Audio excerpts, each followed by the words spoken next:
Plans committee meeting, we'll start with introductions. Steve Green, collaborators in CDTC. Chris Connors, eligible. Rick Butler, City Mechanical. Chris Wallen, City of Smith. John Scandal, Town of Oakland Park. Randy Milano, City of Albany. Mike Valentine, City of County. Andrew Precious, City of Troy. Mark Castiglione, Planning Commission. Patrick Jordan, Port of Albany. CDTC. Kathy Dixon and James. Jacob Beeman, CDTC.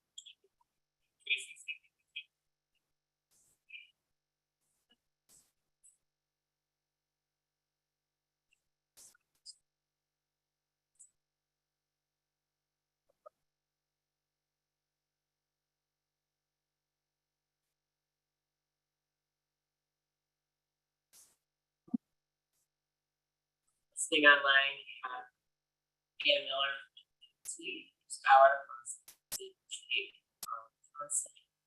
Zero Justice, Rensselaer.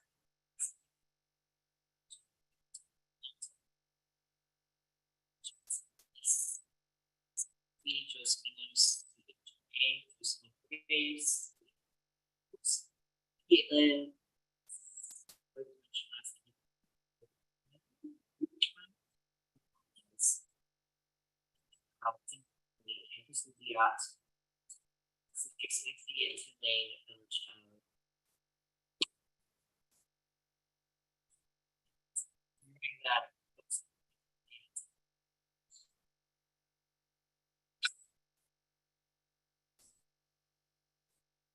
Yeah, you're done. Okay,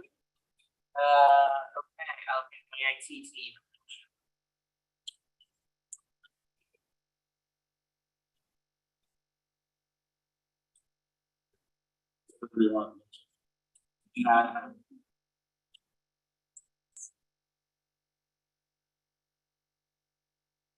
Please create when it works first. It seems like every day you have like the same problem.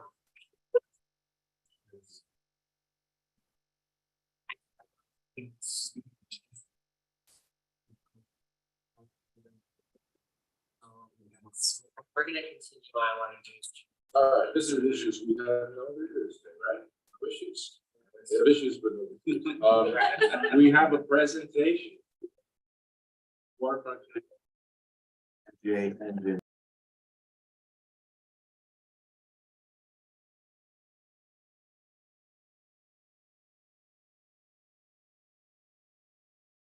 Rensselaer waterfront connectivity linkage study. This is a product of the Community Transportation Planning Linkage Program completed for the city of Rensselaer. So the purpose of this study was to develop concepts for multimodal connections to the waterfront area in the city of Rensselaer, which is under consideration for redevelopment. There's a large plot there, the Hilton Center, a former textile factory with plans to redevelop.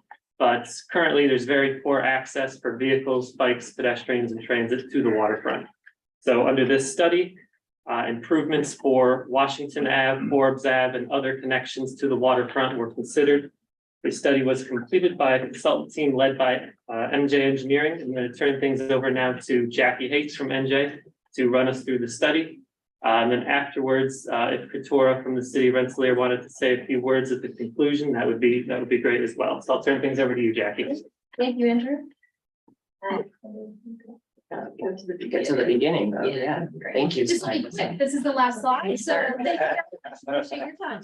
I'll There we make go. it front if that works. That works. It's perfect.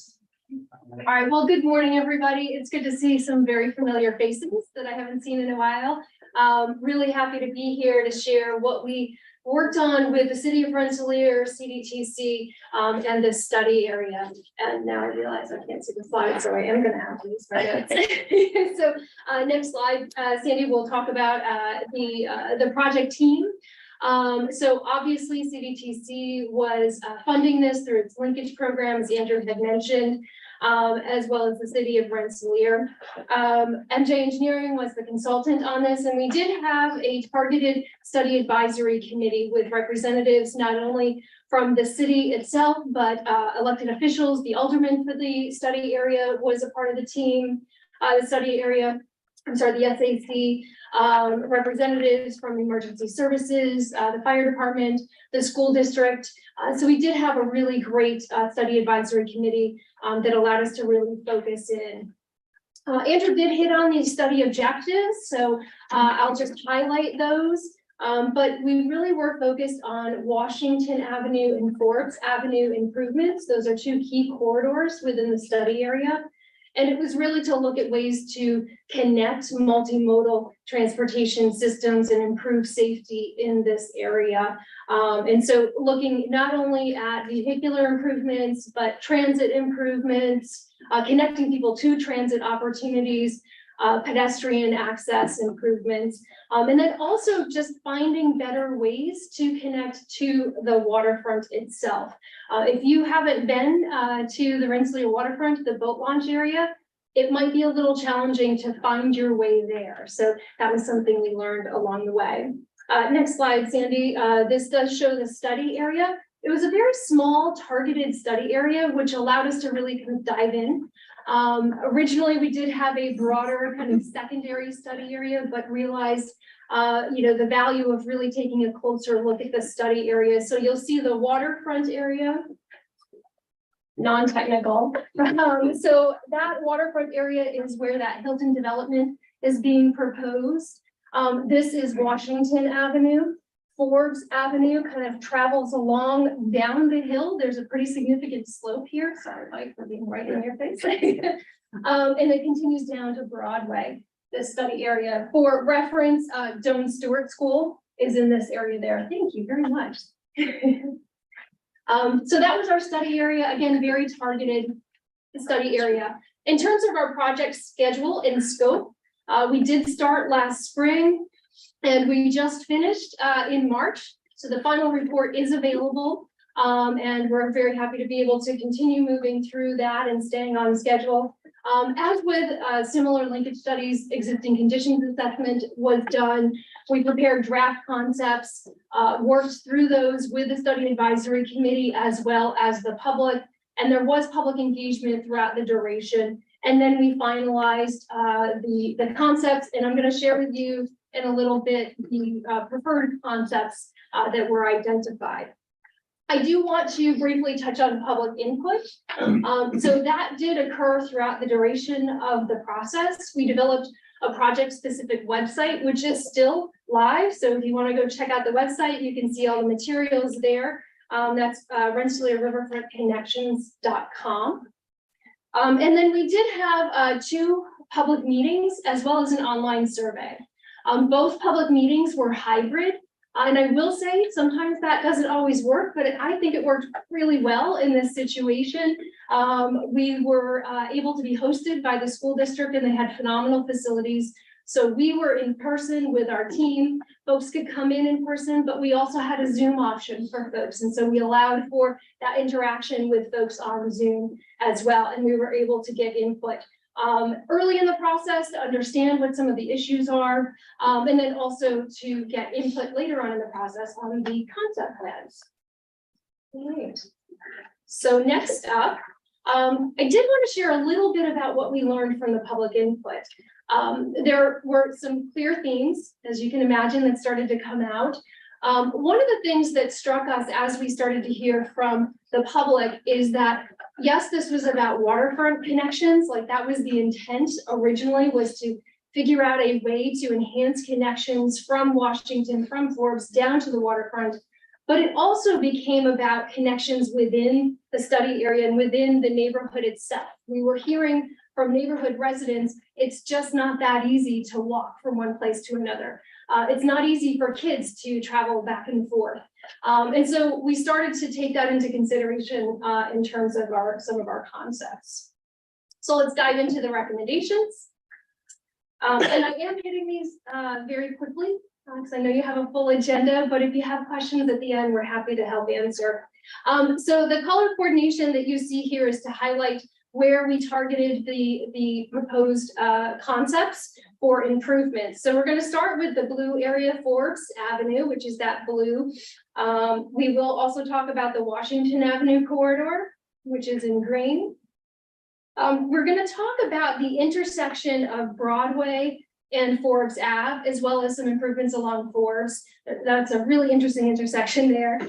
There's another really interesting intersection, 5-way intersection along Washington Ave that we're going to talk about, and then some local connections. So we'll dive into Forbes Ave first. So if you're not familiar with this, Forbes Ave intersects with Washington Ave right at the Doane Stewart School. And it goes down the hill to the waterfront. There is quite a steep grade change along that roadway corridor. And if you can see in the photos, there are no pedestrian accommodations. There is, already said, a very steep slope along that corridor. And when you get to the bottom of Forbes Ave, to get to the waterfront, there is a very strong angled turn if you're traveling south to get there. And it's really difficult, and I think nearly impossible if you were trailering a boat to try to get to the waterfront and to get to the boat launch.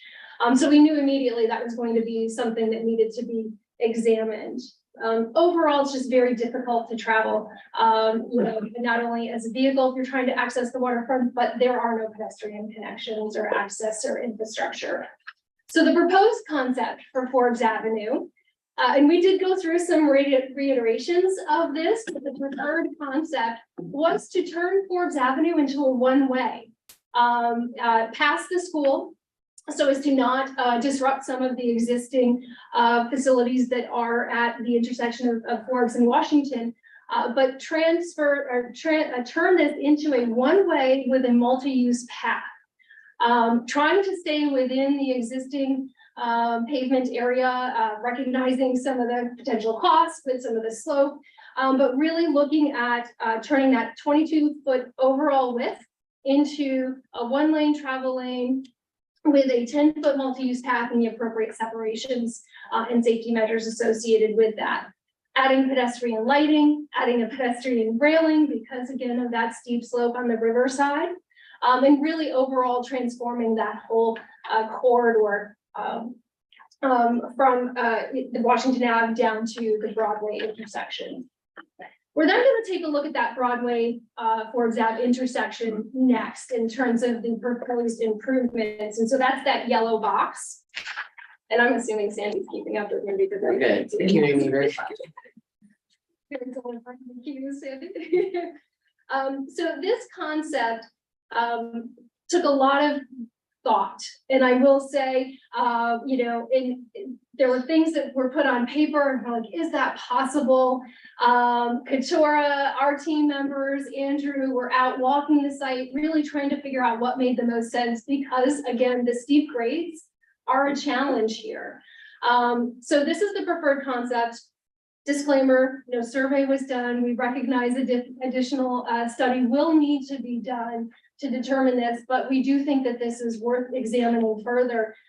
It's to realign and reconstruct that intersection of Washington Avenue and Forbes Avenue. And I'm going to step in front of the mic again for just a moment. So you'll see here, this is that one way Forbes comes down to Washington.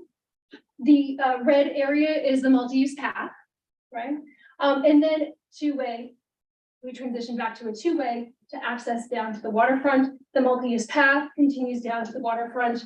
There's the addition of crosswalks at multiple locations here so that it's clear where pedestrians need to be.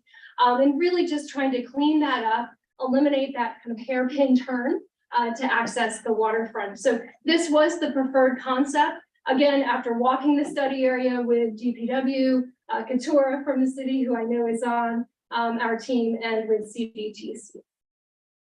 So next up are the Broadway corridor recommendations. In comparison to what we just showed you for Forbes Ave and the Forbes Broadway intersection, these seem pretty tame, pretty straightforward. So really looking at additional signage to help people navigate the area in terms of how are you getting to the waterfront, particularly if you're trailing a boat and you've never been there, thinking about that. There were several locations that we determined and just we learned there were no stop signs There were no signs telling people what the situation is with parking, to understand no parking, It was, you know, some of these areas is a little bit of a free for all. So really looking at adding signage to help motorists be able to navigate when they're in this area, adding crosswalks, ADA compliance, infrastructure, and really just trying to complete this street a little bit more. In terms of the Washington Ave concept, so we're going to talk first of all about the corridor wide and then the specific intersection. I do want to point out that the intersection with Washington and Forbes is already undergoing improvements. It received a PSAP grant, and so they're moving forward with those improvements. So all of this is taking it the next step further throughout the corridor. So the existing conditions on Washington Avenue, generally speaking, it does vary throughout the corridor, but 16-foot width for drive lanes, 8-foot parking on both sides of the corridor at this point in time, and then planting strips of varying width.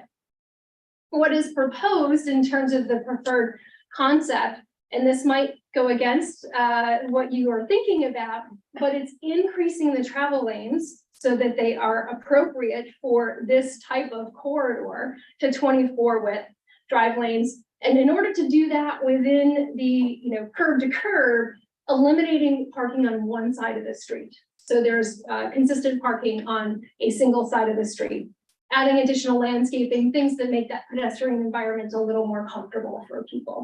So corridor wide, that's what's proposed for Washington Avenue. The Washington Avenue intersection, that's that area highlighted in yellow on your screen. This is a really interesting intersection. And if we go to the next slide, excellent, thank you. This is a 5-way intersection, a lot of pavement, no crosswalks. As a vehicular driver, you have no idea really where to look for oncoming cars or what's going on. As a pedestrian, it's really challenging. And there's a transit stop, pretty highly used transit stop in this area as well. There are local businesses that are destinations in this area. There's a lot happening here, and it's creating a lot of potential conflict points. And so we were looking at how best to improve that. And so the proposed concept really is overall exploring improvements for pedestrian connections and accessibility. So the addition of crosswalks, making it very clear where the pedestrians should be and where they can safely cross.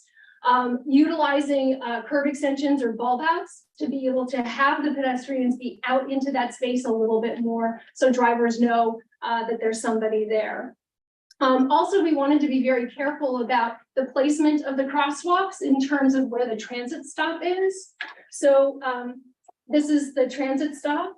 And so we wanted to make sure the pedestrians were crossing ahead of that versus behind that. And there was coordination with CDTA in terms of the preferred ideas for this.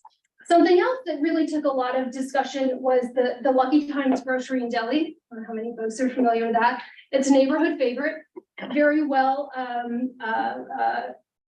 There's a lot of people that are going there, either on foot or driving there. Their current parking is right in front of the building itself. So cars are backing into oncoming traffic.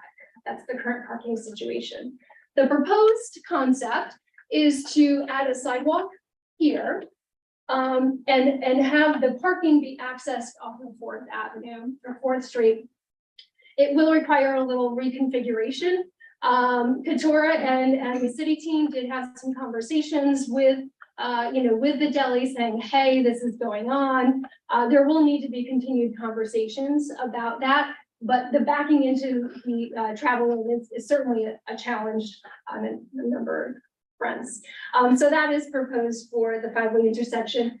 Also talked about perhaps whether or not one of these streets, for example, Chestnut, could be a one-way for one block, just to eliminate another turning movement within that intersection. Does the sidewalk also have raised curbing to keep anybody from turning off? The proposed would, yeah. And ADA compliant ramps for all of that. It's You really just don't know. And I know Carrie has used that transit stop before and has been a pedestrian there. And when you do walk there, you're not really sure. Can I go? Can I not? It's a challenging situation. All right, next up, and this is the last set of recommendations and concepts we're going to talk about. So go quickly, the local connections. There are several local streets within the study area that are very narrow and streets you would anticipate in a historic city setting. So narrow streets, not a lot of pavement width, inconsistent pedestrian amenities, some sidewalks, some not, some planting strips, some not, inconsistency in terms of the parking, and very limited signage to help people understand, can they park there or not? And also a very inconsistent or lack of delineation of parking. We saw some folks parking on the sidewalk, for example, in front of their home. So we really wanted to take a look at how we could identify improvements for these historic narrow local streets. The next slide is just an example of some of the narrowness of the streets. What you would expect though in any city, where especially, when we have a very snowy winter, it kind of becomes like a single lane. So how to address that, but still keeping that character, because we heard from the community that was important to hold on to the character. So the proposed improvements are looking at just creating a consistent pedestrian environment and pedestrian infrastructure throughout, sidewalks, lighting, where feasible, planting strips, helps with that snow storage, but it also creates that safe buffer for pedestrians. Looking at crosswalks where they make sense, adding signage, whether it's one-way street or parking, just helping to communicate to pedestrians and drivers what's happening, and then defining no parking zones as appropriate through that. So these are the high-level recommendations and concepts that were included. There's much more detail in the final report. And at this point, I'm happy to turn it over to Katora if she has anything to add. But I do want to say it was a really fun project. We had a great committee providing some really great input, and we were very much glad to be a part of it. Thank you, Jack. Any comments? Thank you, Jack. I just wanted to say thank you to the MJ team. I thought that everybody did a really great job. That's been a really difficult intersection in the city for as long as it's been built. So I was really happy with how it came out, and I think that it'll definitely inform future funding applications and make the project a lot more feasible for the future. John, what Jackie had ended the presentation on was those connections within the neighborhoods were really highlighted as important. And so I do hope that we'll be able to explore that in other of those dense and dense neighborhoods with incomplete streets, so we can look at how to make those improvements consistent throughout our entire community instead of just in certain areas and being piecemeal. So thank you, MJ. And if anybody has any questions, I'd be happy to answer them. Yeah, a couple. Just, I was wondering the grade and length of Forbes Ave for the multi-use path, especially going uphill, and duration and, reality if you're on a bike, how long are you going to be pumping? And the second one is for the Washington Avenue 5-way intersection, was a roundabout considered for that area? We did not consider a roundabout for that area. We were looking at ways to utilize the existing configuration to see if that would work best. So we did not consider a roundabout. The Forbes Ave, and Andrew, feel free to jump in. We took a look as best we could, utilizing the existing data available from a slope perspective. So we didn't do a survey to really dive into that, but it's greater than 15% in some areas, right? Yeah, there was very good elevation data. Being so close to the Hudson River, we had a recent LiDAR flight with a very good resolution. The proposed Washington Ave extension and Forbes Ave side path would be very steep. but no steeper than the current grade on Washington. So it would be that grade for a little bit longer. And it was very steep, but like I said, no steeper than the existing grade. Is there So- opportunity for switchbacks like through side streets? The current alignment has two switchbacks, which is one of the reasons it's challenging to access the waterfront. One thing we heard from the public was you can barely do it in a car and you can't do it if you're towing a boat. Yeah. And so you have to go down Broadway and then Tracy Street and then back up. So the realignment would make it a little easier to access by removing the switchbacks. Thanks.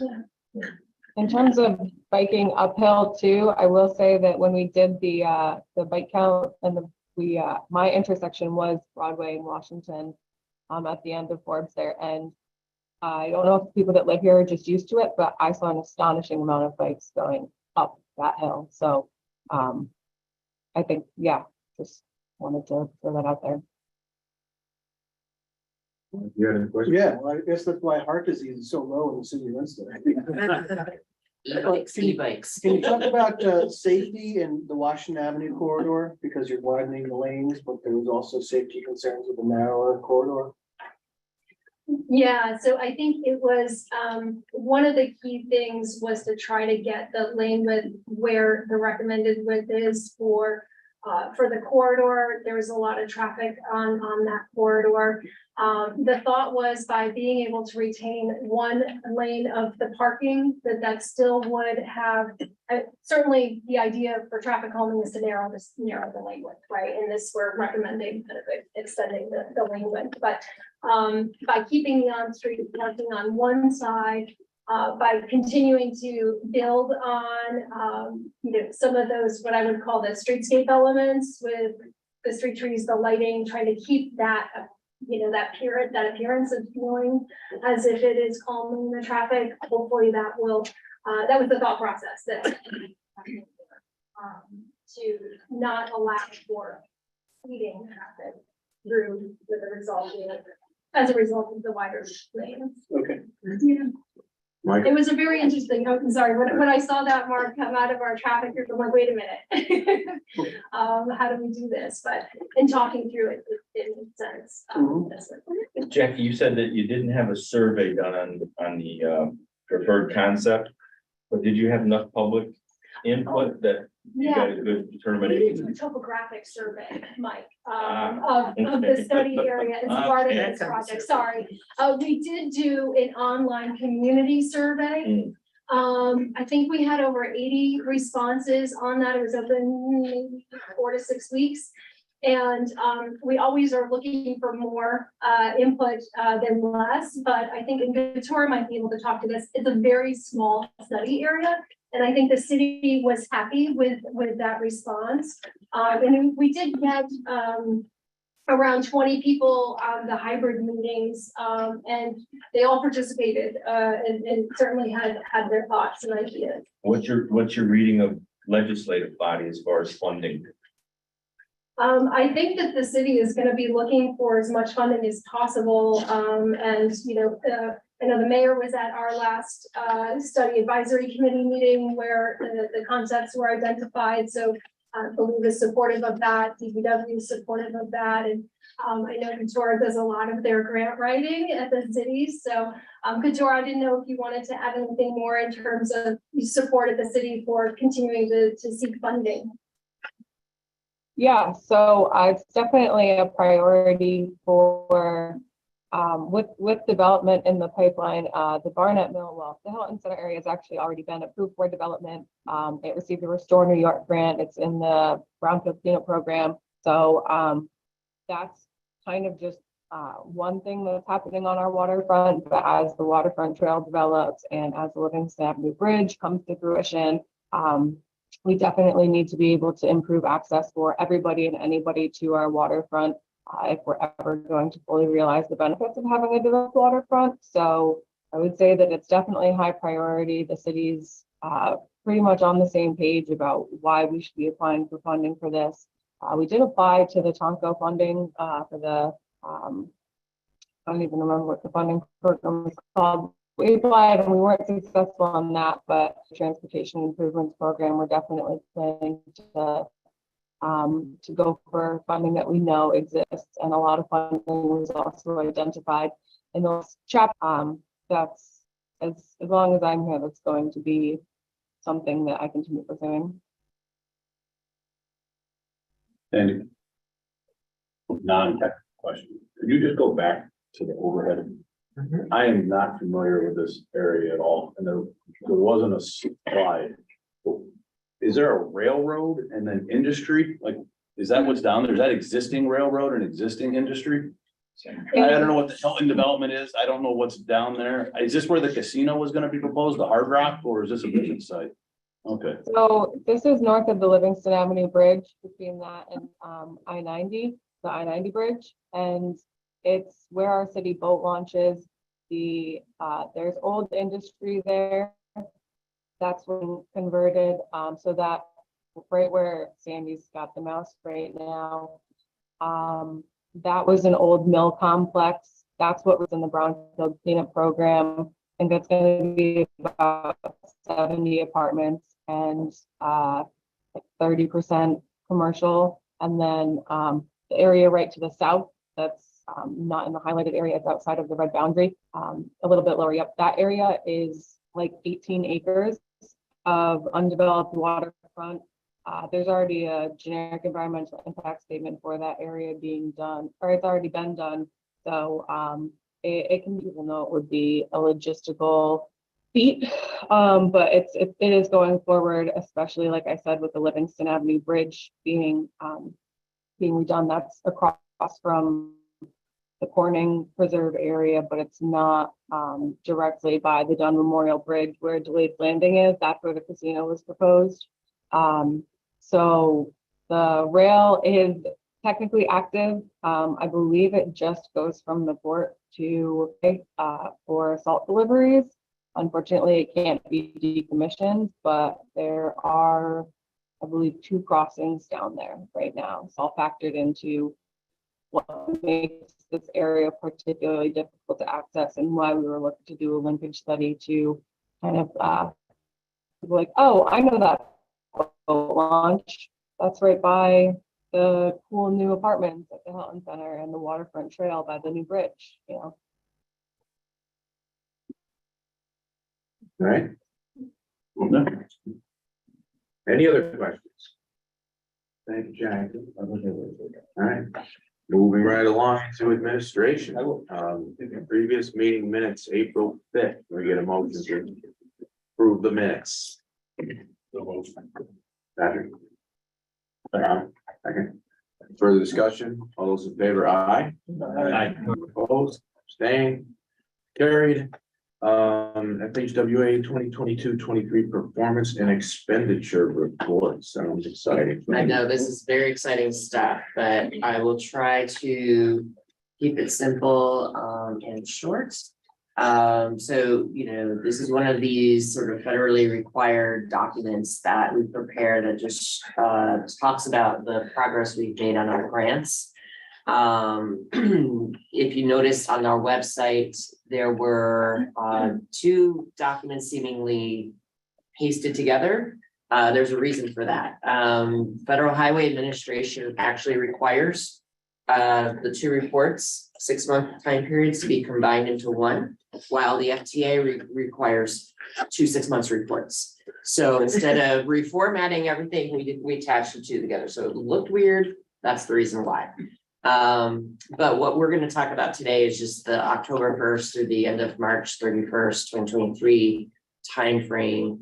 The expenditure piece of this report are still being finalized with the department. So we'll expect to see those figures in June. But the accomplishments of the organization over the last 6 months, obviously, we've completed with CDTA the bus lane feasibility study. We've completed the smart mobility toolbox, ADA transition plans in both Saratoga Springs and the city of Albany, the Manans land use regulations update project, which really was related to their zoning code in the village. we just went and reviewed the Rensselaer Waterfront Connectivity Study, and I think the prior meeting, we reviewed the Troy Federal Street study. So all this consultant work was completed in the last 6 months. We also worked with the town of Colony and the town of Malta to complete 9 GEIS reviews, which are related to our ongoing contracts with them. To review development proposals in the generic environmental impact statement areas in those 2 communities. Where we're going and what we've kind of started in the last 6 months, we talked a lot in this meeting about the equity work plan. That's part of our UPWP. We're beginning work on that.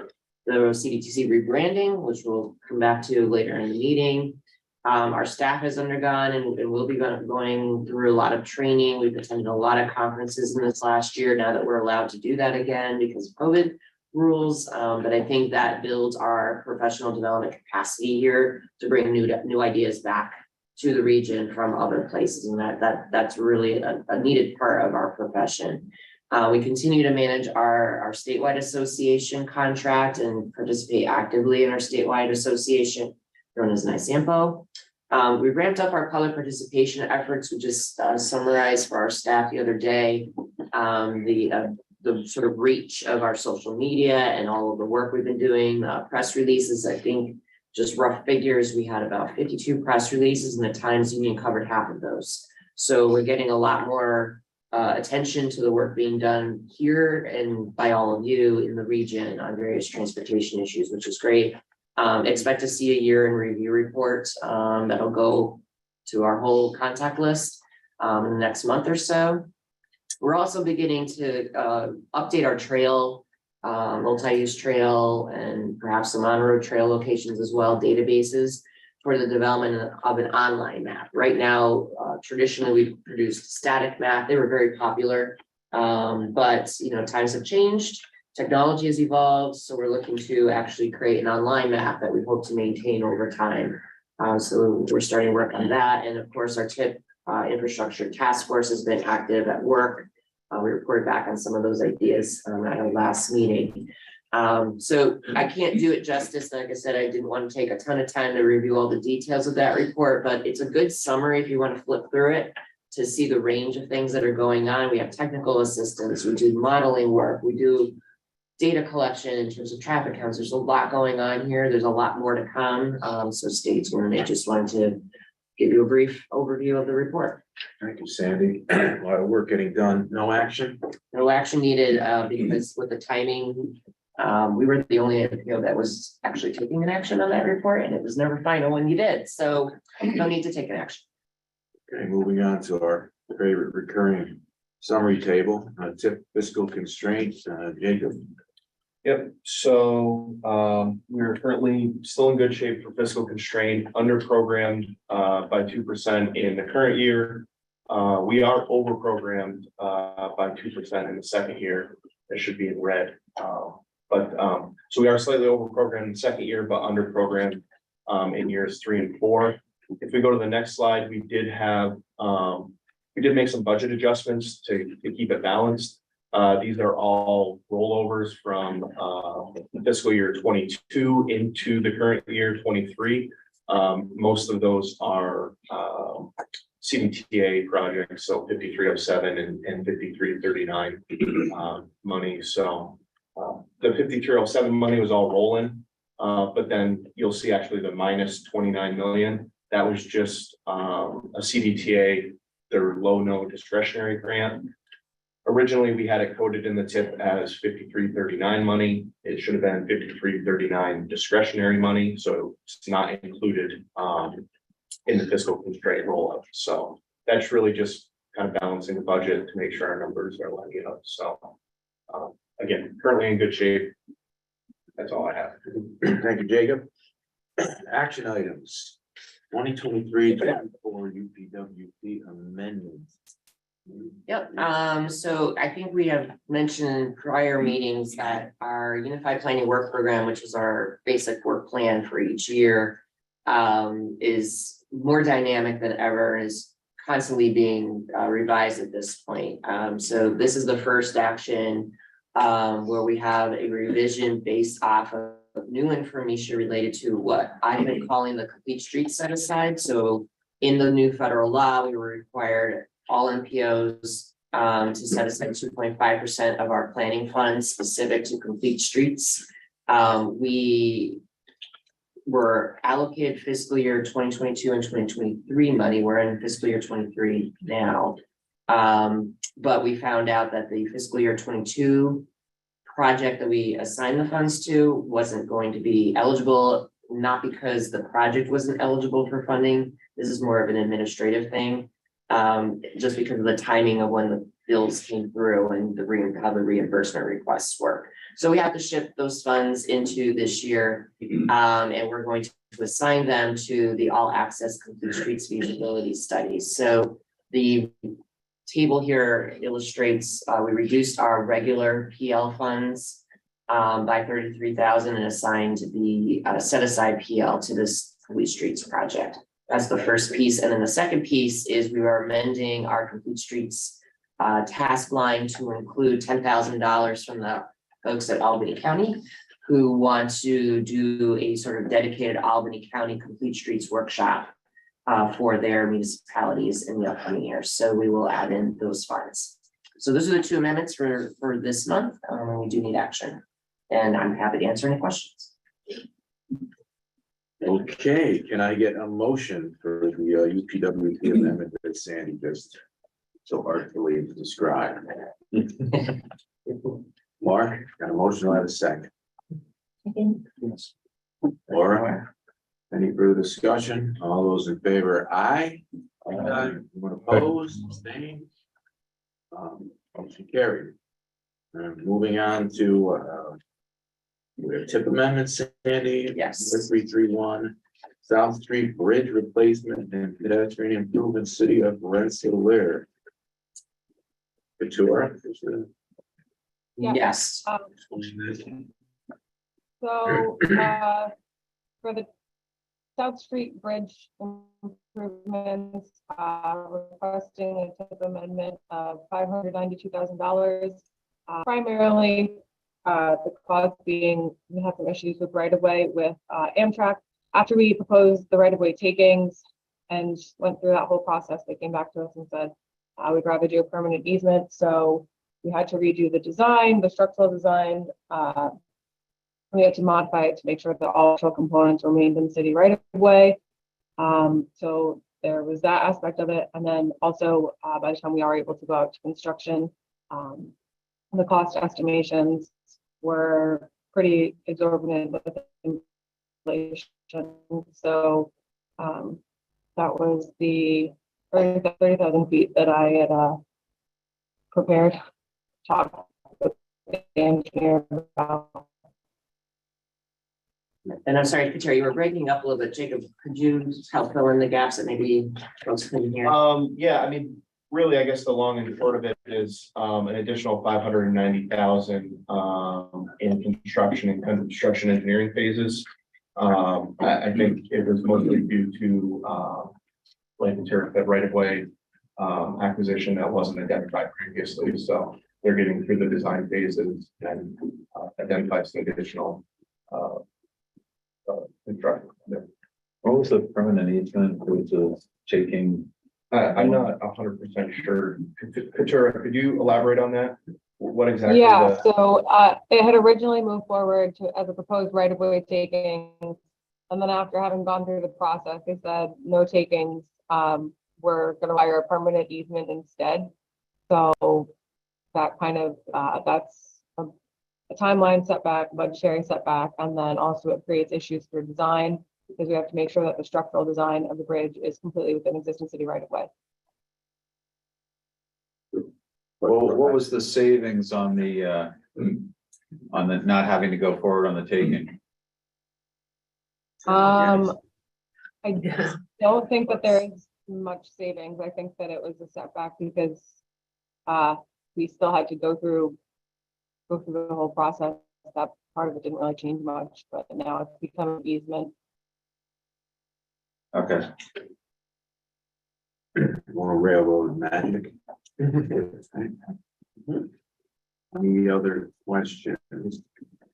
We need action on this, Sandy, right? Yeah. It's basically adding $500,000 or so to the construction. Right, yes. Can I get a motion, approving that change? Motion. Andrew, do I have a second? Second, Bob? Any further discussion?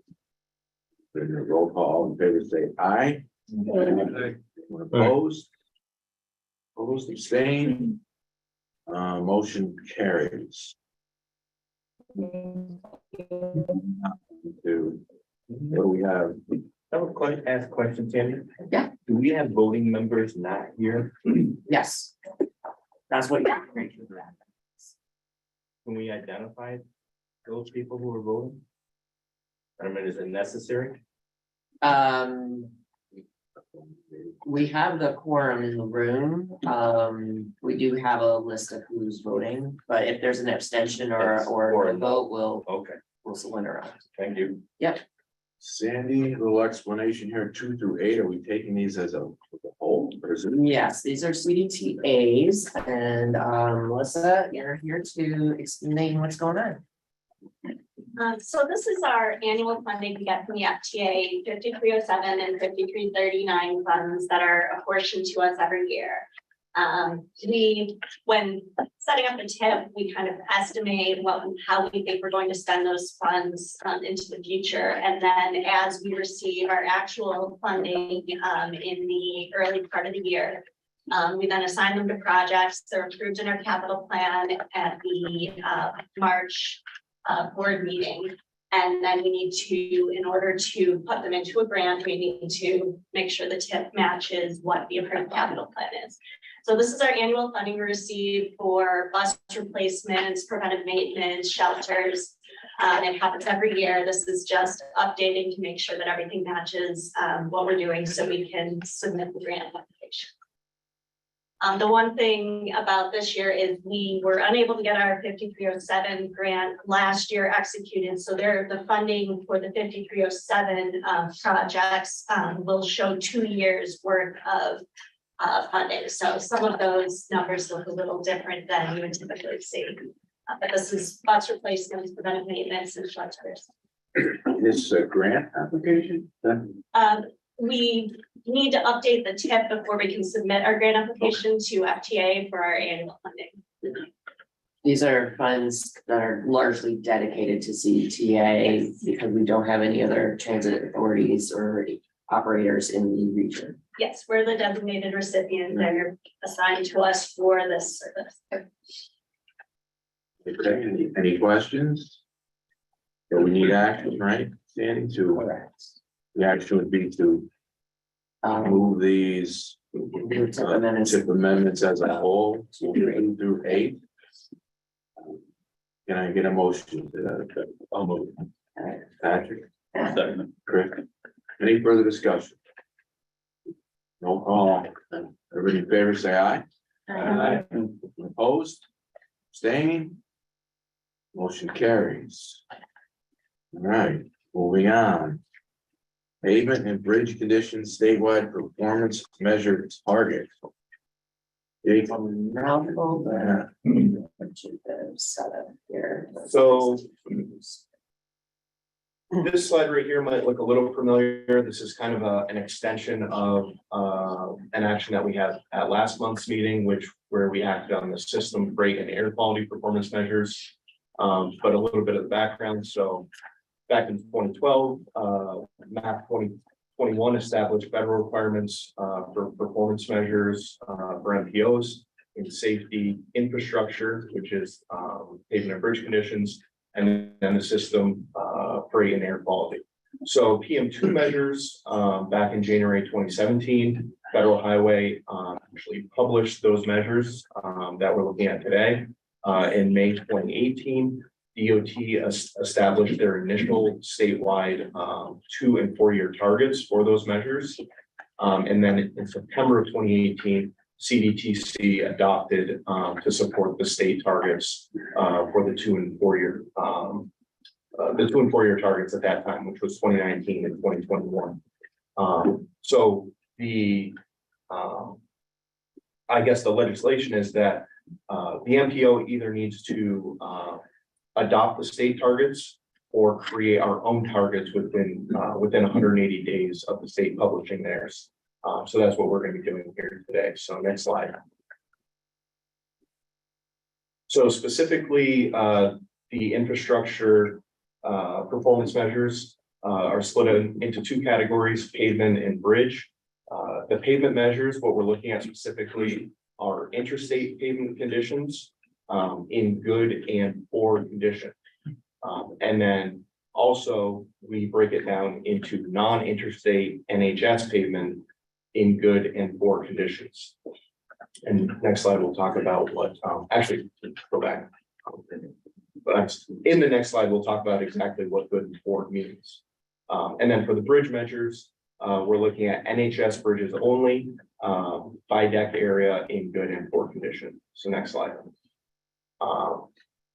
So for the pavement metrics, the feds asked to break down the pavement into two categories, asphalt and concrete.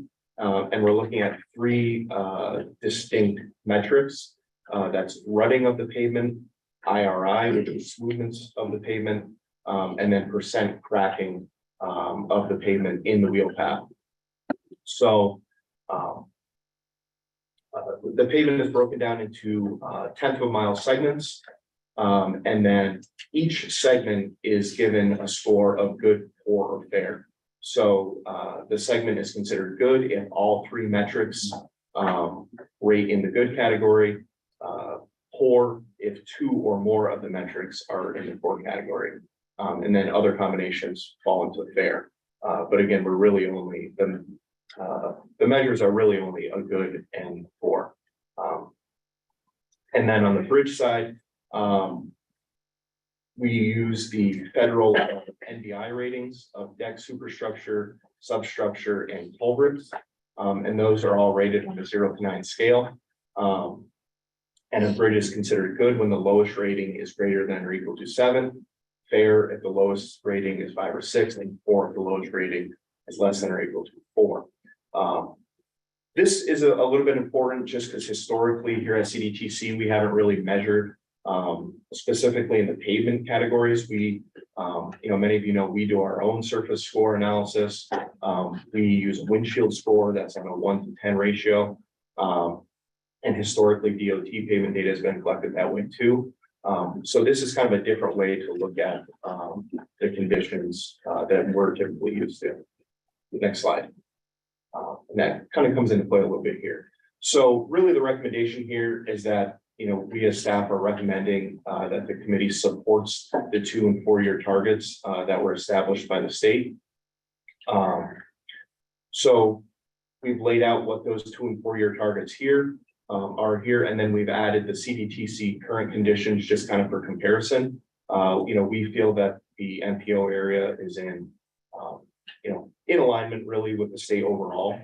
So by supporting their targets, we are basically supporting to plan projects and, help the state support that goal statewide, but not necessarily adopt those same targets for our region in particular. So those local conditions, are asterisks because we don't really have the data in that 1/10 of a mile segment with those specific IRI, rutting, and cracking categories. So we have to kind of revert back to what we see in our surface scores to align ourselves with the state. But, overall, again, we feel that we are in alignment enough that we can support the statewide targets overall.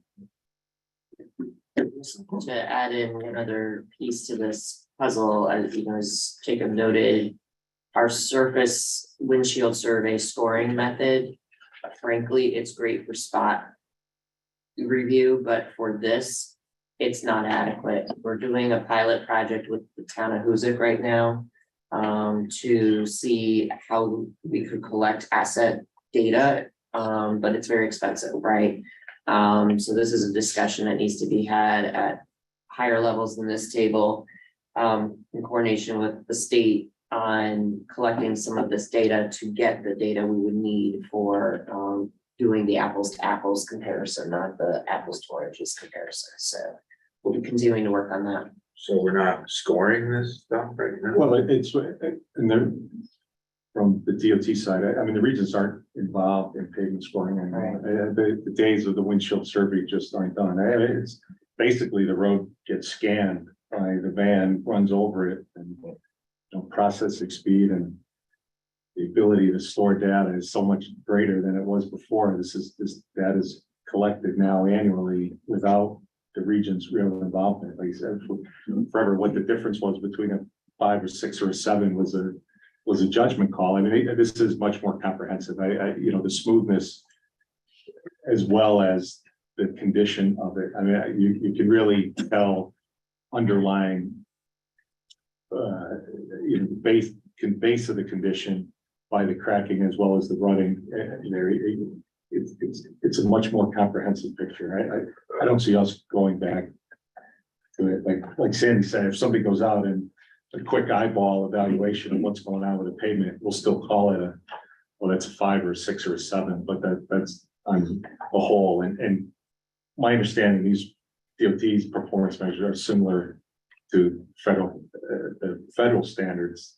That this is sort of what our performance measures are based on anyway, and the funding allocations are driven by meeting these targeted goals.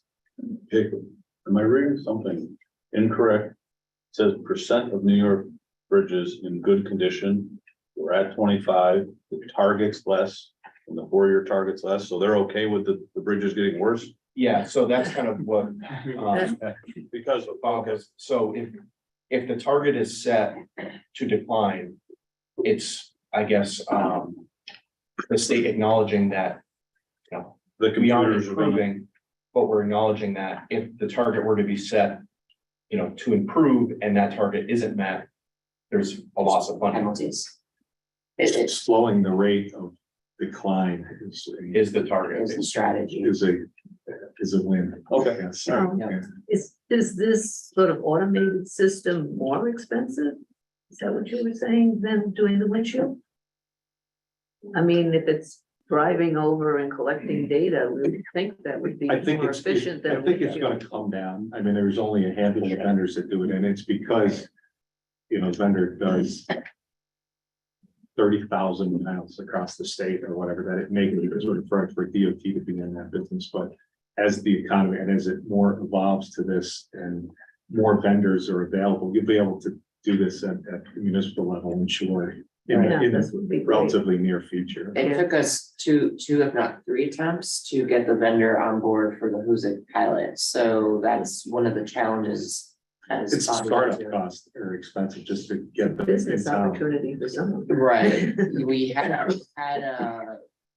that's one of the changes of, as I understand it, is the department used to hire this work out, and then now they have their own vans in-house. So the vendor that was doing this work in the region kind of disappeared with it. So we're gonna see, but the days of the windshield survey still has its place, spot, go out, take a quick look, but in terms of where we're going with performance measures and how we're allocating dollars here, this is the direction we're gonna be going, and it's just gonna we're collectively, not just this MPO, but across the state, we're all gonna figure out how to collaborate with the department on getting this information. And I don't want to minimize it. At a neighborhood level, at a municipal level, there's still a lot of value in the eyeball sort of scoring, because it's all relative. You're really just trying to get the magnitude of what the problem is, of what the money is. So if you're consistent in doing it, you really just need what the differences are between the 5s and the 6s and 7s to know how much of a paving program that you may want to have over a given time frame. When you get to higher volume facilities, particularly that are interested in the interstate and the NHS.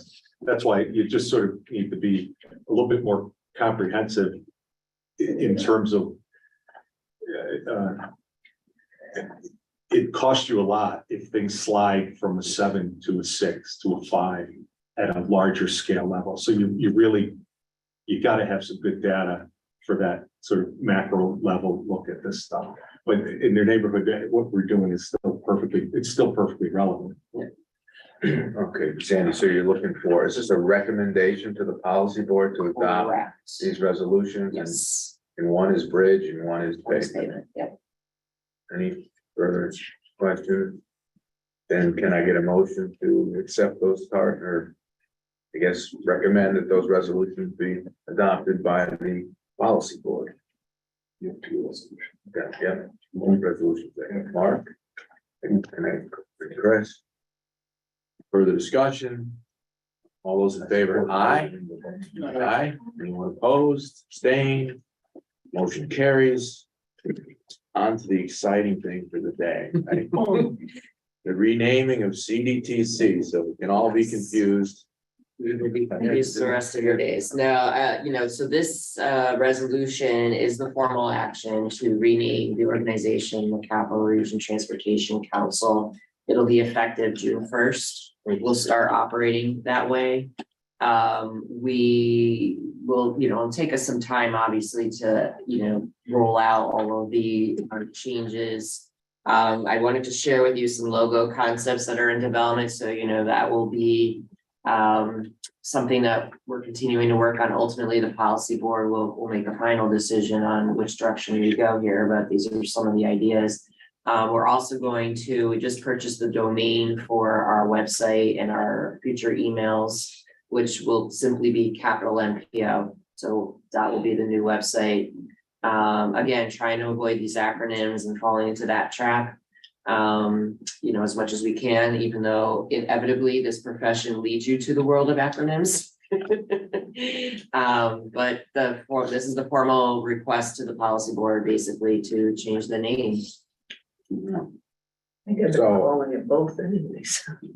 So, okay, so you're recommending the policy, planning committee is recommending the policy board, Approve the Capital Region resolution. Transportation Council. As far as the logo concepts, This is just I'm sharing for your Yeah. feedback and input, and if you have any thoughts about them, let us know. These are in no way final. These are concepts. We're still working with the design team to. look like tires and Old highway on the other. Michelin I don't know, Yeah. some way to get, Top right is Albany centric connected protests. Yeah.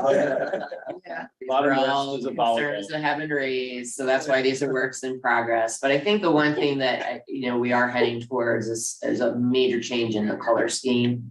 Getting rid of them and that in and of itself will be a big improvement. I like the middle one on the left, because that's transportation. The middle one on the left. no tires, no Tires, snow and mall, it really, no mall and no highway. yeah, and transportation is the key there. They need to play with the fonts a little bit and the color scheme. And what are they trying to capture with transportation? Is it road centric? Is it? Movement. They're trying to go with movement, so that's why it's kind of Arrows work swishy for and, movement. So maybe incorporation of that, Some something, incorporation of what? an icon that represents movement. Yeah, that's what they were trying to do. They were trying to subtly incorporate bridges, tires. Oh, that's a bridge. Yeah, you can see that many different ways. So like I said, these are drafts, these are, but just to show you what we're thinking about. That bridge got a poor reading. Yeah.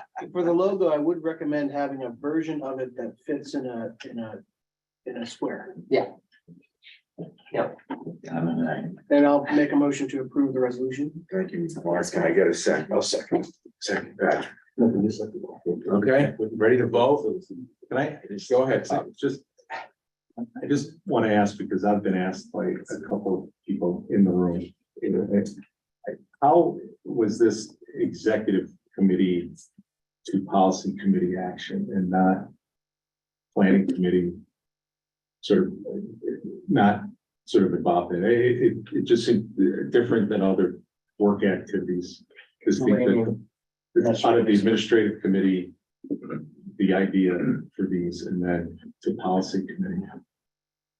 It just didn't seem to go through planning committee. The name change? Yeah, We did bring it to the planning committee. At multiple times, correct? we knew that it was going on. I mean, you guys took the action at the last meeting before we went to policy I board. know I know that we did that. I think it's just the origin of it, that it seemed to come out of the administrative committee rather than. It came from me. I'm not sure I'm understanding what the issue is, but I don't think there is one. I Okay. just, all right, no, I'm ready to vote. You ready? Okay. I'm not sure, I'm not sure what the problem was. No, are you asking is the name was decided upon without planning committee vote? Not that it was decided upon. I I mean, we even sent you guys a survey with, all these options to weigh in on, so that's why I'm a little. You don't have to change, why we needed to change it? yeah. Oh, the what, that part? Saying you didn't like the name. No, no, I think I explained at a prior meeting, the biggest issue we had was we are consistently confused with CDTA. In fact, we can prove this by our analytics on our website, because you know what the number one, well, it's actually number 7 is transit. You know why? Because they're looking for those guys. And our billings are getting confused with CDTA. That's the origin of why we needed to change the name. All right, rewind 30 seconds. Okay. All right, are we good? Good, all right. Capital Region Transportation Council logos to follow. Yep. Some of the point, so we're recommending that name change to the policy. Mark made the Effective motion, I June 1st. believe. Yep. And was that seconded by Pat. Pat? All right, ready to vote? All those in favor, aye? Aye. Anyone opposed? Abstained? Good?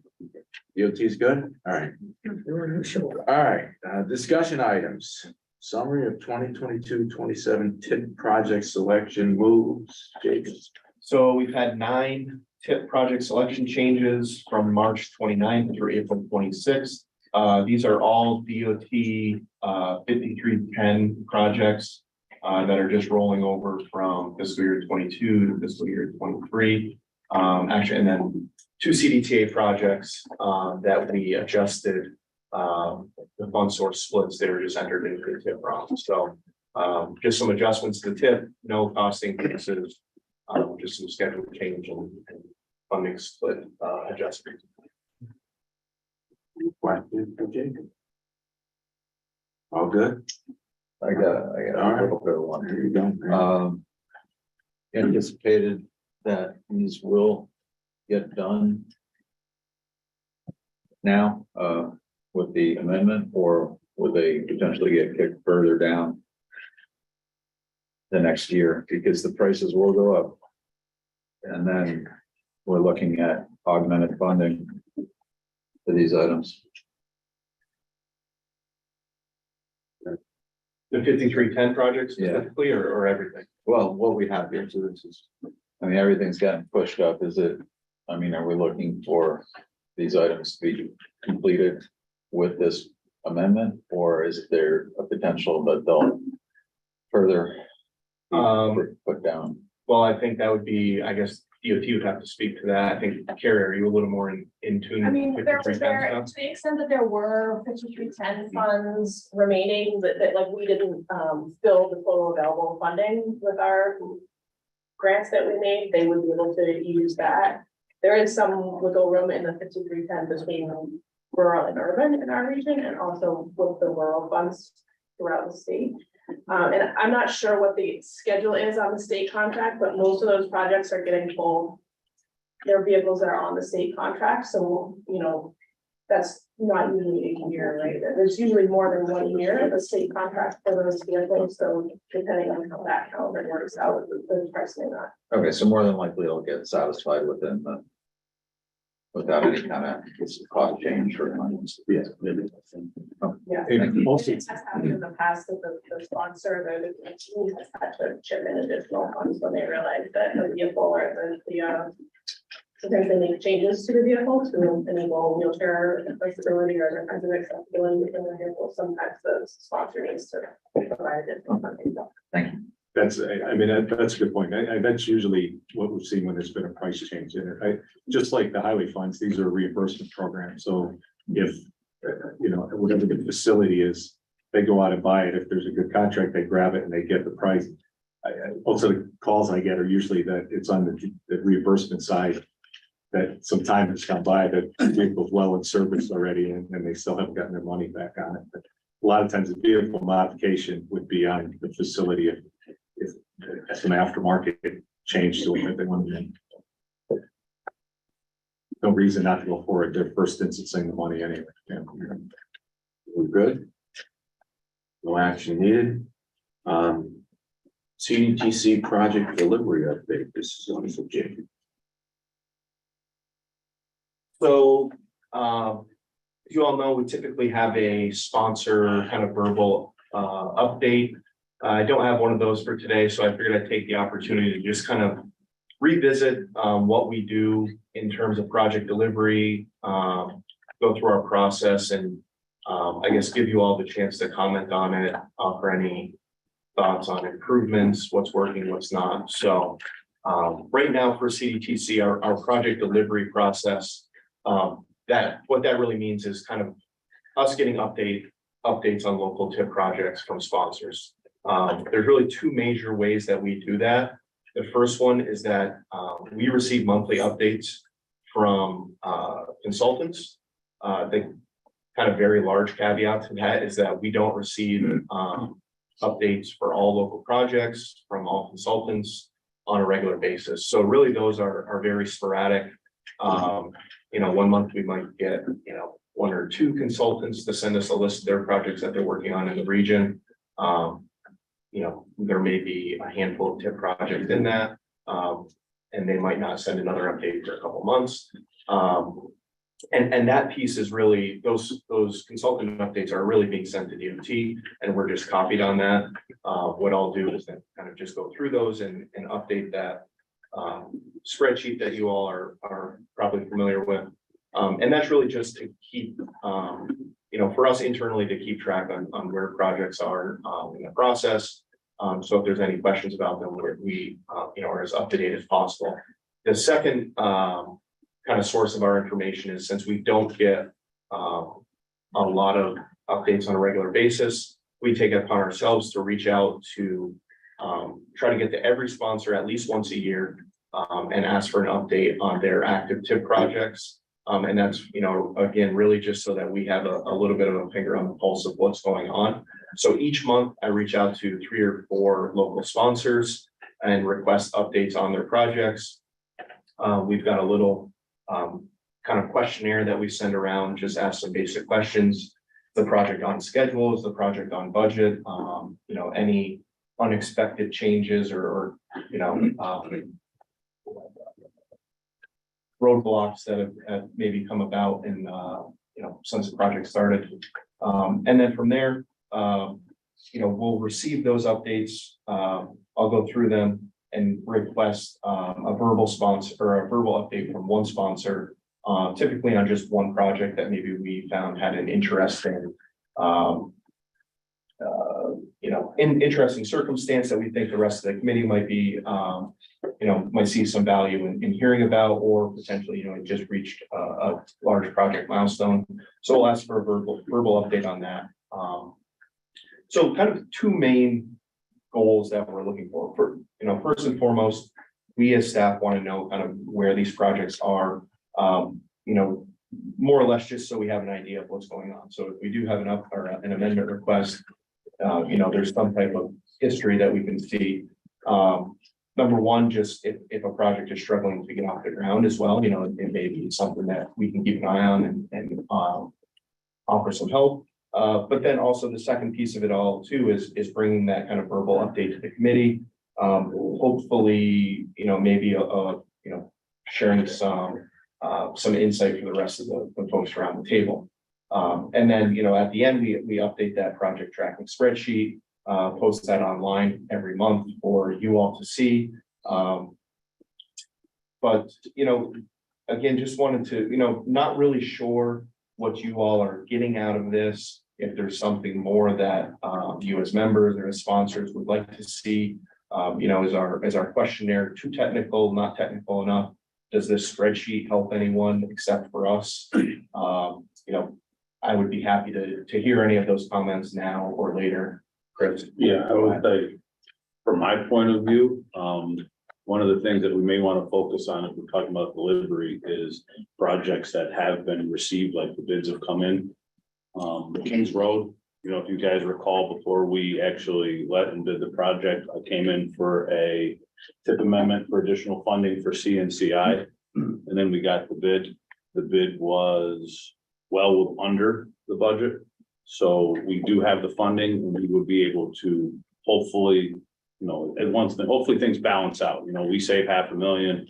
Rensselaer needs $500,000, things on the tip end up balancing out. And then from a cost wise, people at the table kind of know where bids are falling. I think that would be useful for something like this. Secondly, I was going to point out, you know, we do a lot of bidding, especially this time of year. There is a very large granite curb problem. So last year it was traffic signals. Traffic signals are still the issue, but this year it is granite curb. So I'm not 100% that any project that I bid and have bid will actually be constructed this year because of the granite curb issue. The largest contractor and supplier of granite curb, Williams, has stopped taking orders for the year. That is forcing all of the smaller curb contractors to deliver curb. And I'm hearing 16 weeks if I can get. So 16 weeks is about 4 months. So I have projects that I'm looking to award in June, but you add 4 months to June, we're into September, October.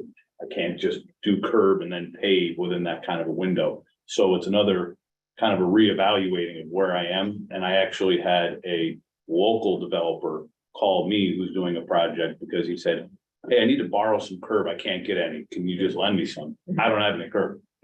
So that's kind of an industry thing right now that we're seeing is that I'm going to try to get my paving projects out in October for 2024 to see if I can actually do the project in 2024.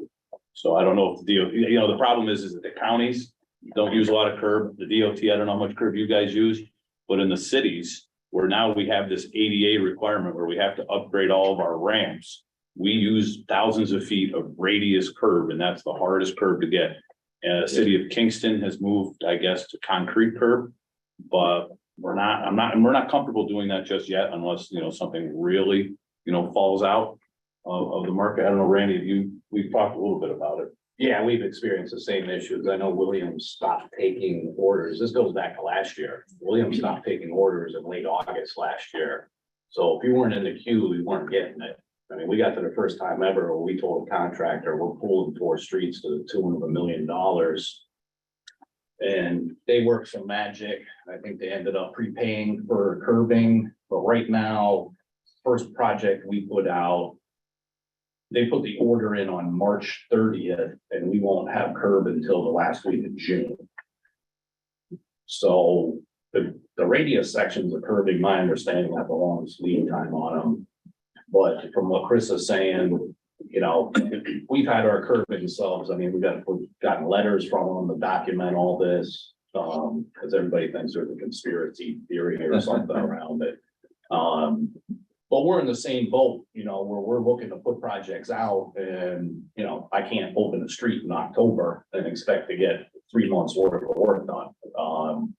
So we're looking at going the same avenue of putting some things out, see where the chips fall, see what they can get, what they can't. And, you know, it's tough to start a corridor project and not finish it.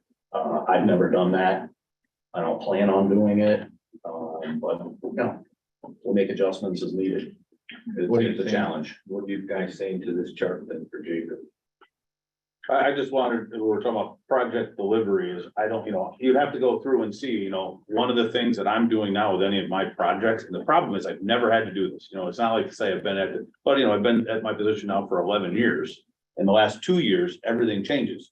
So now it's, if I have a signal project, you know, you have to think, okay, when can I get the signal in? How does that affect the corridor? We're looking at Brandywine Avenue right now, which is a federal aid project. We had a coordination meeting with what could we actually complete this year? What can we complete? Can we complete the curb? Can we complete the signal? Do we have to get the signal pull up? Because my projects that are 2 years old that are federal, if we're doing this update, PSAP downtown, we don't have hanging brackets to hang. So Stilsing hasn't even bothered showing up because they're like, well, there's no point because I can't get the signal working because we don't have the brackets and there's no lead time on the brackets.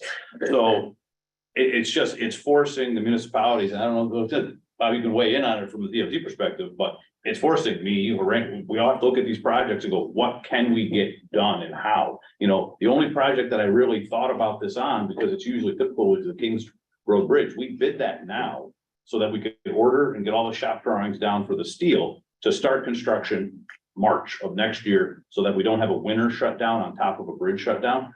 And that was thought out. That's kind of normal thinking. This new stuff is like, you know, like, for instance, on Broadway, we couldn't put the signal poles in at one point because the anchor bolts didn't come in for months, you know, and you never got down to that degree of anchor bolts. But the project got delayed 4 months because there were no anchor bolts. And we were actually trying, can we manufacture anchor bolts? How could, you know, somebody now is asking me, can't we just manufacture brackets to attach? And I'm like, I don't know, you know, there are machine shops in the area, can we do that? But still seems not proposing that, so all the projects are just doing like this. If there was a column saying delay elements.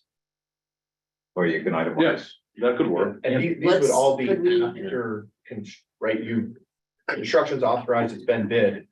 And now, Well, but I got to identify, I want to identify them before construction. It sounds like this topic deserves A a separate more, a separate discussion. I'd like to propose that we put it in the TIP infrastructure committee agenda for the next meeting, because I think it needs more discussion. I have one dumb question that I've always thought about. Why don't you guys reuse the curbs that you take out? We do reuse They some, do. we do keep some, we do keep some, yes. Yeah, resetting curb becomes an issue where typically, depending upon the age of it, that's what we're doing on Lark Street right now. Our consultant went out and looked at every last inch of the existing curbing, because otherwise we weren't gonna be able to move forward. They often crack. Yeah, I mean, but the subcontractor that's installing the curbing isn't gonna be chipping all this concrete and everything else. So you're gonna damage, you're lucky probably if you get 30%. It's Except- damage. If you overlay your road constantly without milling and the curb gets recessed, we did a section of Mill Street.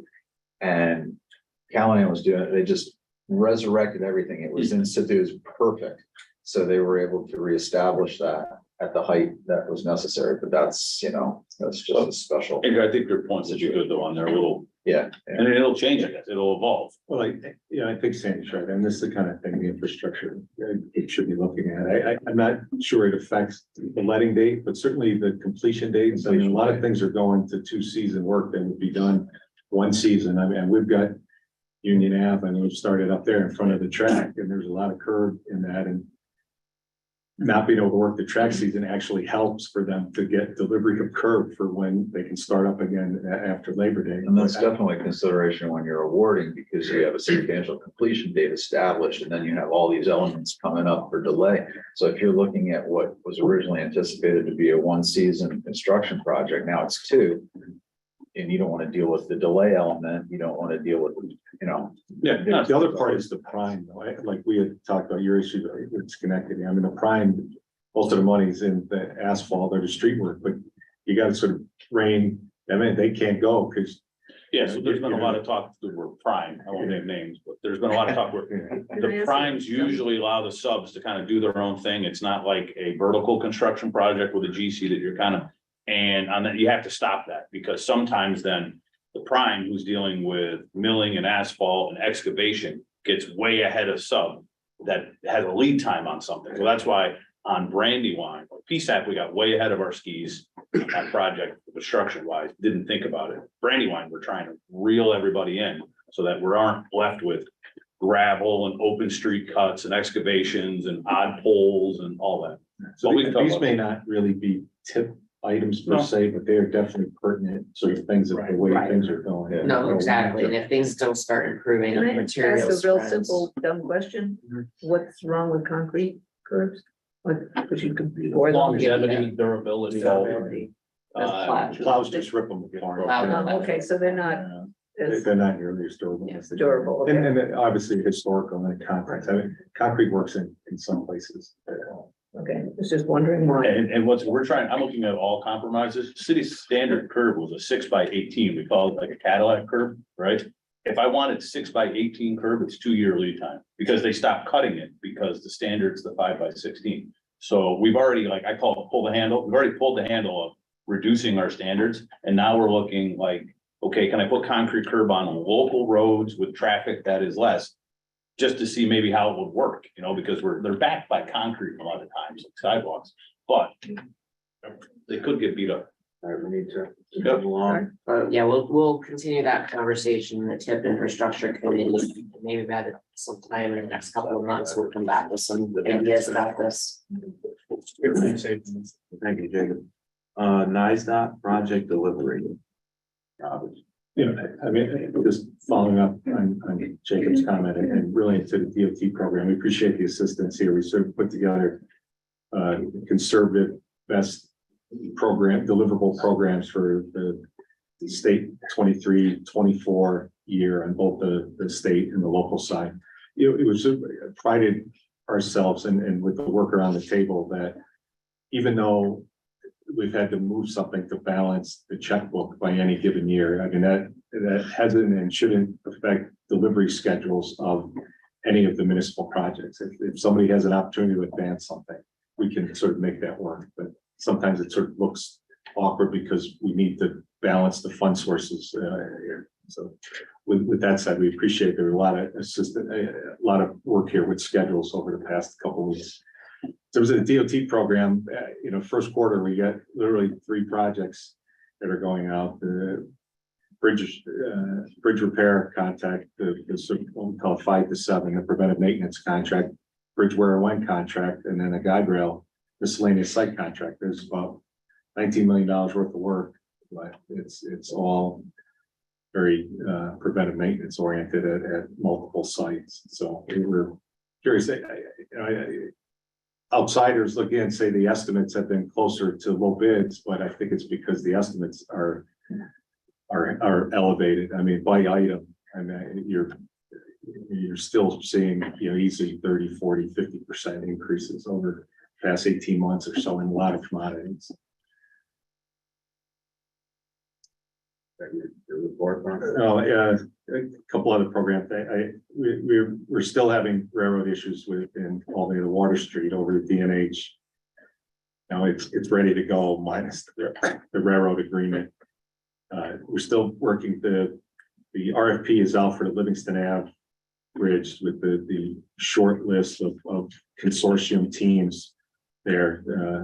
So we're hoping to have this wrapped up in a design build team in place by the end of the year. And I want to mention that the Dunn Memorial, and we appreciate CDTA's help in the past that we had the temporary closure. We've got a detour placed when you go from the Dunn to 787 North, sort of sharing that ramp right there. And we need to take the first 2 spans out of that structure there. There's multiple issues that could cause a moment overturning with that. So they're putting a demo plan together with our emergency contractor, and we're in a series of meetings coming up on sort of what to do next in terms of the bike paddock combination, whether to harden the detour that's in place right now, someplace to get us down to the Corning Preserve, sort of what is the best option. The current ramp that's out there, the current facility is not ADA accessible. So, you know, how much money do you spend on a repair to a facility that still would not be there? So we're doing some effort with that over the coming month or 2 as the demo on that happens. That's it. Any updates on the regional director position? I'm still acting. You're still acting. There's interviews are ongoing. All right, status of CDTC planning activities. Thanks. So, you know, as always, there's the chart in the meeting materials that shows the status of our planning studies and some other technical assistance work. I did want to talk a little bit about the Protect Discretionary program was announced. We talked about this briefly in terms of there's a formula side, which is yet to be allocated by the state, and then there's the discretionary side. The discretionary call for projects is out. There's links on our website to the information. Applications are due August 18th. State and local governments are eligible to apply, MPOs are too. We're not gonna go for a planning grant this year, because we have a lot on our plate, but I did want to mention to all of you to bring back to your leadership. You know, there are planning grants available if your community is interested in doing a vulnerability assessment, evacuation planning, resilience planning. There's funding available on the planning side. What is the match? It varies. Right now, I believe it's gonna be 20% because New York State is not pursuing a state resilience plan, which would have brought the match requirement down. And right now, we don't have as an MPO a resilience plan. It's something we're looking into doing, which we're further brought. If those two things were in place, it would only be 10%. On the infrastructure side, however, I did want to point out the resilience improvement grant program. That's really the one that I think is the best fit for a lot of what happens in our region. This is the fund source that's used to increase the ability of an asset to withstand extreme weather or natural disasters. So, you know, think about the bridges, the culverts, that matrix of asset types that the state was sort of encouraging. That this is an opportunity for everyone to just keep in mind. The other two categories, the evacuation route grants and community resilience and the at-risk coastal, read to me, these are more like hurricane zones and ocean coastal regions, not so much our neck of the woods. But I did want to point out that those grants are available. In terms of our work. We're going to be scheduling sort of an initial coordination meeting for the Vision Zero plan, Safe Streets and Roads for All. So the presentation you heard at the beginning with a lot of these local roadway challenges is the kind of thing that this is going to be trying to address and come up with some strategies for the region to pursue. So that will be ramping up. We have the 6 community planning studies that will be kicking off over the next few months. The MOUs went out to your communities, so if you have any questions about those, let us know if you're one of the sponsors. We're initiating the 388 transition plans. We're also going to be coming back to the Complete Streets workshops. We haven't held those since 2021, I believe. We're going to probably put out a call for solicitation of interest from the communities for who's interested in hosting a Complete Streets workshop. There's a range of workshop options, but we'll be touching base with folks in the next few weeks about the workshops. We're also coordinating with CDRPC on the climate pollution reduction planning grant. That's the $1 million that was dropped on us by EPA as a region because we happen to be a large population, which is great. So we will be coordinating with them on the transportation component of that planning effort. And then the big thing, and we've talked about it, but now we're really going to start getting into it when you come back here in July for the next meeting of this group. We're going to be presenting you more frequently on updates related to the development of our new metropolitan transportation plan. Right now, we're coordinating on the regional trends report. I think we're pretty close, if not almost done with the story map for data. Mark's saying not quite so much yet, but we're getting there. Well, we did have a very productive meeting yesterday where we reimagined what it could be. We're working on it diligently to get it done for the next meeting. Okay, thank you for that. That's news. But Carrie's working on the coordinated transportation human service plan update. The carbon reduction strategy is something that we'll be kicking off and launching, which will be coordinated with the state's carbon strategy plan and development. We'll tailor it to our region, and this will help support the pollution and climate climate pollution grant from the EPA, the CDRPC has. And then most importantly is the congestion management process, because this one we're going to start. We have started outreach on this. We sent an email to our members seeking, particularly the elected official level. You should have gotten, or they should have gotten an email from us with some questions about what they think about congestion in their community in the region. That public process is feeding into the development of this new congestion management process document. Just as a reminder of what this thing is, this is one of our federally required documents We always kind of refer to it here in past history as the congestion management plan. It was part of our long range plan. But in truth, the way it's supposed to be is an ongoing assessment process where we're constantly monitoring congestion in the region and, you know, revising the strategies to manage that congestion and efficiently operate the system. And all of the work that this plan produces feeds into and relates to the long range plan and the TIP. So, you know, this is you'll start seeing more information in the emails, particularly some of our operating agencies seeking input onto this. As part of this effort, there's going to be some corridor assessments completed for their most congested corridors. And all of that, we hope to wrap up throughout this year, probably by the end of the calendar year, the project should be completely done. But there'll be a lot of steps in between now and then. So I just wanted to alert you to that. The only other thing I'll mention is the Cornell Local Roads Program. If you're not familiar with them, most of you are. They do have a couple of workshops coming to the Albany region this year. One is specific to local road design, tying into some of what conversation earlier, and the other one is specific to ADA design. So one is in the ADA, one is in Schenectady, and the other one is in Albany. So look at the Cornell LTAP website for those details. And that is all I have for CDTC. Sandy, what's our general definition of congestion? Do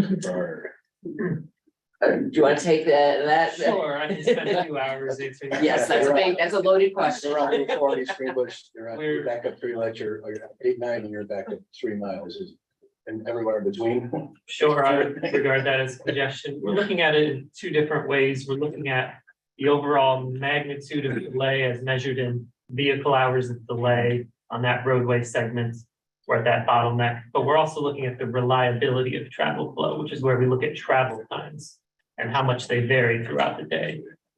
So we're looking at each road from those two different angles. We have a number of other performance measures as well. We have multimodal performance measures relating to freight, transit, and non-motorized travel as well. But to address your question, we're looking at magnitude of delay as measured in vehicle hours and the reliability of the travel time. I had a question on the safe streets and roads. I just started looking at it, and it said the MPO would apply to that money. Is this MPO going to be going? We received a $1.4 million grant already, Okay. so we won't be applying for more at this point. We did receive a planning grant for the region, and one of the stipulations that we're learning about these grants is that if a municipality wants to, at some point in the future, go after construction funds through that particular program, your municipality is going to have to take action locally to adopt that plan, the Vision Zero plan that's developed for the region. So we're still learning. Again, this is all brand new to FHWA. They're writing the rules as we're sitting here. Probably good that we got in the first round because they're going to learn things as things progress and rules will tighten. But the planning grant fund is a significant investment in planning for safety. And as I've said in prior meetings, when I've talked with local officials, we have one in the room, almost to a person, they say local road safety is an issue in my community and we need to do something about it. So. And we've had some death recently in our area, not in the village, but just outside the village. So safety, get. And we're hoping that this process will feed into the development of future TIP projects, HSIP, the safety funding program, other programs, you know, even integration into your regular TIP projects. You know, there's some low-cost safety things that, you know, in your designs that you can be considering. So stay tuned. There's gonna be a lot of work coming in the next year or two on that project. Okay. Moving on, status of regional and local planning activities, CRPC. Yeah, so just a couple of data highlights that may be relevant to you. The producer price index seems to have peaked last summer. which means that the consumer price indices will be hopefully declining. If they don't decline or if the lag is significant, it just points to price gouging. CDRPC did an analysis of the proposed housing compact legislation. About 50% of communities would be in compliance with the 1% growth target, and the other 50% would not. What's interesting about that is we have certain patterns developing in the region in terms of building permits. So this past year, we issued the most building permits since 2016. 41 in Saratoga County. 45% of all permits issued were for multifamily housing. Of the permits issued in Saratoga County, 23% were for multifamily housing. Albany County issued 34% of all permits in the region, 62% of which were for multifamily housing. The city of Albany won the race by issuing the most building permits with 428. But interestingly enough, the town of Ballston, which issued the third most permits in the entire region, issued 63% of the permits for multifamily. So it's interesting to see where multifamily is being constructed around our region. We released for public comment on the 26th, our comprehensive economic development strategy, a document we produced for the Economic Development Administration. It's basically a conduit to receive federal funding. So we try to include everything in the kitchen sink in there to make any of your projects eligible. We incorporated by reference every other economic development strategy anybody's produced in the region. So I think we should be good there. Our spring webinar series continues today with the circular economy, which inspired my question about reusing the curbs, because they're going to be talking about deconstructing buildings to help reduce the amount of garbage going to C&D landfills. Sandy mentioned our EPA grant that we're working on. And just for the planning nerds out there, we did put a news item on our website to promote our planning document archive. So we donated all of our planning documents from the 1930s through the early 2000s to the SUNY archives. Those documents have been indexed, so you can look them up and you can actually go there and see them. So if you're looking for some historical documents for the region, for your town, they can now be accessed at SUNY Albany. Mark, do you or your providers, municipal providers, break down or differentiate between multifamily that is apartment versus a townhome, it's a single family? Yeah, so the data that we received from the US Census Building Permit Survey, it's a survey, so it relies on local responses, parses the data in single family, duplex, triplex, 4-person, 5+. But the way we count units is we count each unit in a multifamily as one unit for the purposes of the building permits. You look at the distinction of which one's a tax credit, because a lot of the building that's going on is this subsidized by tax credit. Right, we don't have access to that kind of information. Because I think that would be very interesting to look at who's building low income housing and who isn't. Yeah, that's going to be, that was a key metric in the housing compact legislation to be able to get extra points for building affordable housing, but that kind of data just wasn't available to us. Might get it from HCR. We could probably get all the data some way, but sometimes the juice isn't worth the squeeze. All right, you're good. CDTA Ross. Filling in Not for here. Ross, but I mentioned this last meeting, we do have an active RFP out on the streets for an on-call planning services contract. That'll be open for, I think, another 12 days until responses are due. And then we just got our April ridership numbers in, and at almost 1.3 million riders in April. We're trending 20% more than this time last year, which is really good. And that's about 92% of April 2019. I just have one additional thing I forgot to mention, and congratulations to this group, because your support of our Future Leaders in Planning program resulted in its receiving the U Albany President's Award for Public Engagement. So we were recognized last week in a very pomp and circumstance type of ceremony. But testament to this group's flexibility and willingness to invest in creative programs that help hopefully cultivate the next generation of planners and transportation folks. Moving on to, now it's done, I guess. you know, we talked a little bit about safety. I just thought it was worth mentioning. There's been, you know, some notoriety around the automated work zone enforcement cameras that are out there now and been on the northway up near 23 and 24, I think, in the region lately. The first 30 days that are just warnings are given, and there already been tens of thousands of warnings that have gone out across the state. On Long Island, the Long IE and the LIE in the first hour, they had like 6,000 warnings. It just, I mean, we laugh, but I mean, our driving culture in this state is horrible. Let's be honest. speeding tickets. yeah. And once this 30-day, the warning period over, they're $50 tickets for the first and second infraction. And go up. So you got them up north where now? Well, you can find on the media. I don't want to It's find got that. a- Yeah. Where is it? Exit 23? 23 and 24 are project up there. Or over 9 at the bridge.